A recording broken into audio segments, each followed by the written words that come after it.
Hey, tonight's comic got his nickname from a couple of guys that are pretty decent in comedy. He got it from Billy Crystal and Robin Williams. That shows you the circles that he travels in. He's toured all over the world. He's appeared on many TV and radio shows. His comedy CDs are heard on Sirius XM, and his dry bar comedy special is called Big Daddy Kicks It. I want you to welcome a great guy and a very funny guy, Jeff Big Daddy Wayne.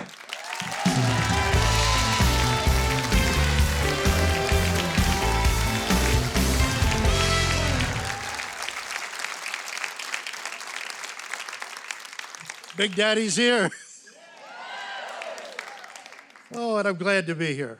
My name is Jeff Wayne. I'm originally from Newport, Kentucky.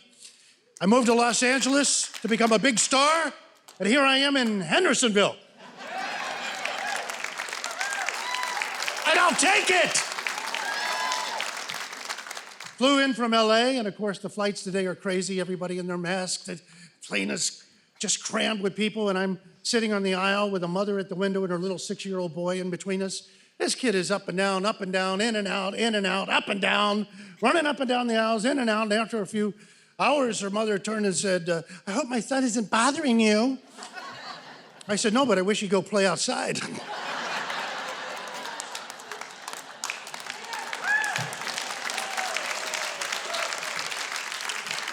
Now, let me tell you, I am proud to be from Newport, Kentucky. I'm proud to be from Newport, I'm proud to be from Kentucky, and I'm proud to be white trash. We are the world's last oppressed minority. I want you to think about that.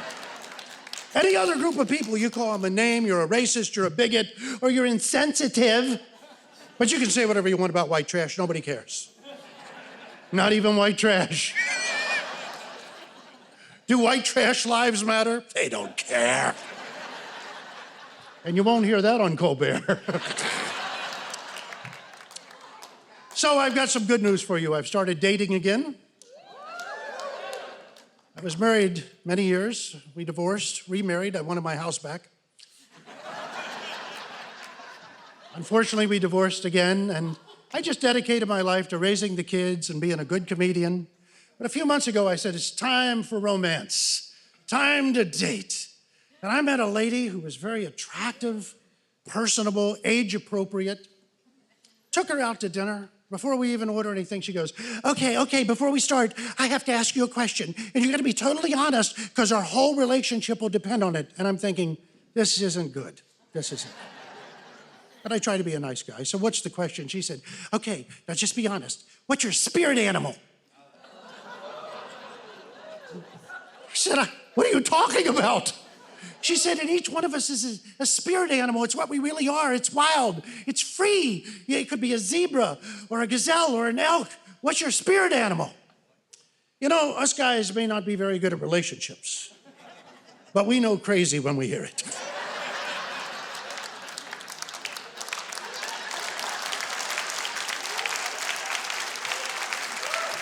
So I thought I would shift things around. I said, what's your spirit animal?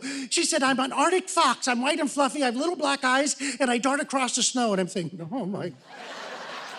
She said, now think hard. What is your spirit animal? I said, I'm a dung beetle. She said, that's not even an animal. It's an insect. I said, well, I'm still evolving. I'm evolving from the slime. It's that Darwin thing, you know. It was all over right there.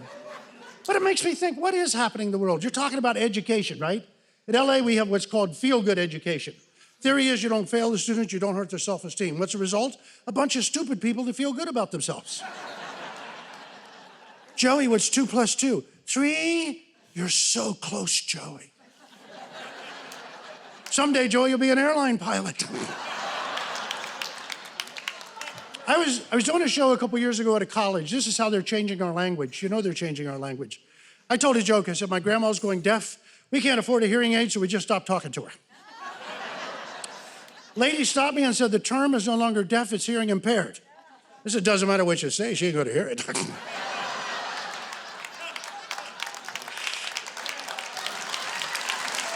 Look, all the language is supposed to be sensitive now. We used to use the term illegal alien. It was supposed to establish that person's legitimacy in whether they're an alien or an illegal alien. Suddenly that's racist. It's insensitive. So now they're undocumented workers. Pretty soon burglars will be unwelcome house guests.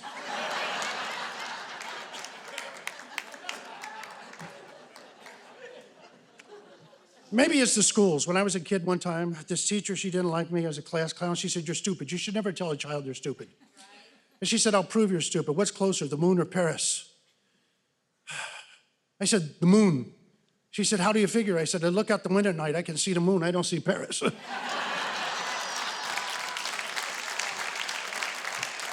And before I finish, and we find out what the governor's spirit animal is, the big news from Los Angeles is the media is all aglow and happy that the white people will soon be the minority and the minorities will be the majority. And I have friends that say, "How do you feel about being a minority?" I said, "Great, I'll have some rights." God bless you, Merry Christmas, and thank you. Thank you, gentlemen. Oh, that's great. Absolutely wonderful.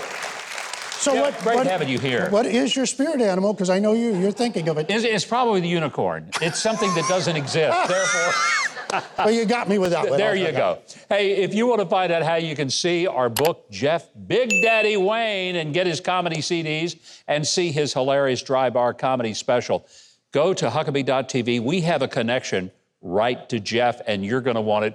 What a great time. Give him a big hand, everybody. Thank you.